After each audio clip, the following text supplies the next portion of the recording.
হলো ফুটবল দলের ক্যাম্প, যে ক্যাম্পে যোগ দেবেন হামজা চৌধুরী। তাকে পাশে পাওয়ার জন্য উদগ্রীব বাকিরা। মাঠের প্রস্তুতি শুরু শনিবার থেকে।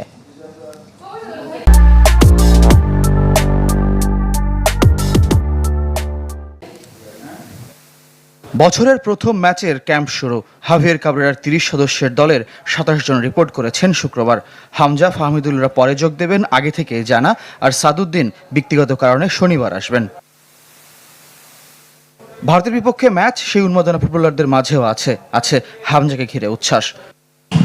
খুবই এক্সাইটিং ব্যাপার, কারণ ইংলিশ প্রিমিয়ার লিগের প্লেয়ার হামজা চৌধুরী আমাদের সাথে খেলবে, আমরা তার সাথে খেলবো। এটা আমার কাছে মনে হয় ড্রেসিং রুমটা শেয়ার করাটা একটা বড় ব্যাপার। তো অবভিয়াসলি এটা তো আনন্দদায়ক, এবং অবশ্যই এই মোমেন্টটাকে আরও ভালোভাবে এনজয় করতে চাই ভালো একটি রেজাল্ট দিয়ে। আমরা যদি গ্রুপ স্টেজে ভালো করতে হয়, সো আশা মনে করি ইন্ডিয়ান ম্যাচটা আমাদের ভালো কিছুই করতে হবে, যেহেতু ওদের মাঠে খেলা। সো আমি মনে করি একটু টাফ হবে, বাট এটা পসিবল। ওদের সাথে ম্যাচ জিতাটা আমি মনে করি পসিবল। সৌদি আরবের ক্যাম্পে ৩ প্রস্তুতি ম্যাচ খেলার লক্ষ্য হেড কোচের। কমপক্ষে 2টি হলেও খেলতে চায় টিম ম্যানেজমেন্ট। স্কোয়াড সংখ্যা ৩৮ থেকে 30-এ নামিয়ে আনার বিষয়ে কোচের দাবি।